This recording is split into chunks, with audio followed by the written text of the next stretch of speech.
Renungan Hari Minggu Biasa keempat tahun C. Panggilan membagikan kasih kepada segala suku dan bangsa.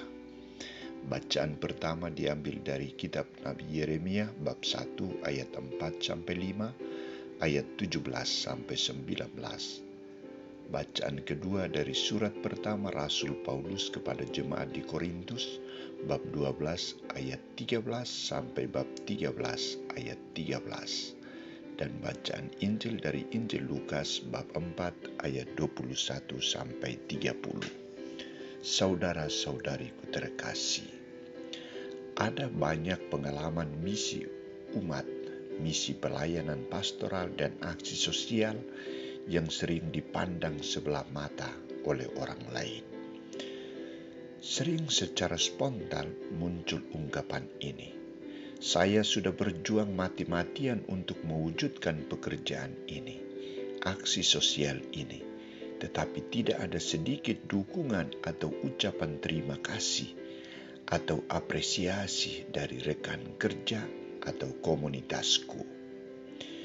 Mereka lebih banyak hanya menuai kritik, cibiran. Semua kegagalan diangkat dengan ucapan atau kata-kata sinis, sedangkan keberhasilannya seakan-akan tidak ada pengaruhnya, tidak diperhatikan sedikit pun. Namun di balik semuanya itu, dia merasa bangga karena orang di luar komunitasnya yang membangga-banggakan karya pelayanannya. Mereka memberikan pujian dan penghargaan atas karya pelayanan itu. Saudara-saudariku terkasih, bacaan-bacaan suci hari ini menampilkan panggilan dan tujuan perutusan Allah bagi manusia kepada semua orang, segala bangsa. Yeremia menyadari dirinya dipanggil oleh Allah untuk mewartakan sabda Allah dan memberikan kesaksian tentang kasih Allah, bukan hanya kepada segelintir orang, tetapi kepada segala bangsa, kepada bangsa-bangsa lain. Pelayanan sabda Allah dan kasih tidak mudah dijalankan oleh Nabi Yeremia. Ia mendapat banyak tantangan, penolakan, dan kesulitan dalam tugas perutusannya sebagai seorang nabi. Nabi Yeremia merefleksikan tugas pelayanan itu sebagai tindakan kegagalannya untuk menyelamatkan iman bangsanya. Namun di balik semuanya itu, ia merasa bangga dan gembira karena Allah memotivasinya agar tetap teguh, tangguh, dan siap dalam melaksanakan tugas perutusan itu. Ia menyadari diri bahwa Allah sendiri yang akan menjadi benteng kekuatan dan pertahanannya.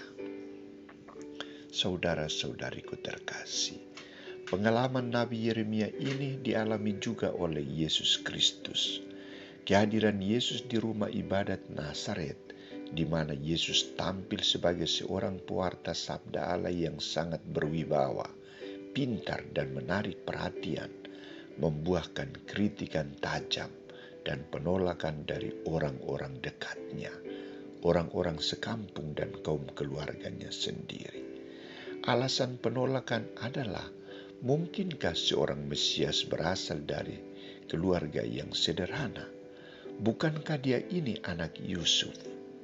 Tindakan penolakan ini dipergunakan oleh Yesus sebagai peluang emas untuk memperkenalkan kepada mereka tujuan perutusannya di dunia.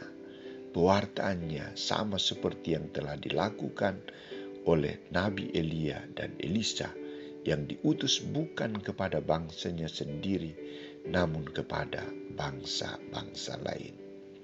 Satu hal yang menjadi sorotan Santo Lukas adalah soal penekanan Yesus akan sikap penolakannya di Nazaret, yakni keterbukaan sabda Allah kepada bangsa lain. Penolakan Yesus di kampung asalnya membuka pintu kerasulan baru bagi bangsa-bangsa lain.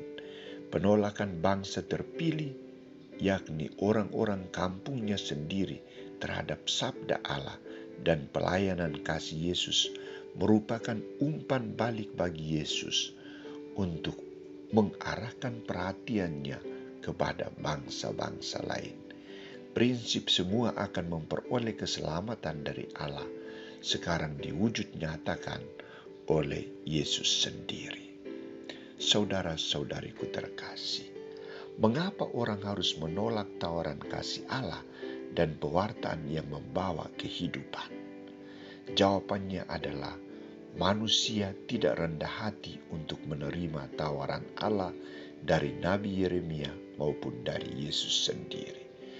Maka Paulus mengajak kita semua agar tidak bermental seperti orang-orang Nazaret, tetapi harus berjuang membuka diri menerima pewartaan sabda Allah dan pelayanan kasih dari Allah.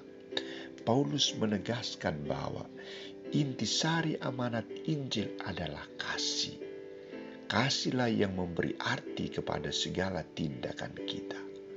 Tanpa kasih, segala karunia, talenta, kemampuan yang kita terima secara cuma-cuma dari Allah tidak memiliki arti di hadapan Allah maupun sesama kita. Maka kita dituntut untuk membuka diri, menerima kasih. Karena kasih adalah satu kekuatan yang maha dahsyat yang dapat memberi arti yang sebenarnya kepada kehidupan kita, keberadaan kita. Maka kehadiran kita harus memberi kasih yang menghidupkan bagi sesama kita. Kita ada di dunia bukan hanya membutuhkan iman dan harapan, tetapi lebih dari semuanya itu adalah kasih. Maka marilah kita mewujudkan misi panggilan Allah untuk membagikan kasih kepada semua orang, segala bangsa. Semoga kasih Allah tercermin di dalam hati kita dan hati semua orang.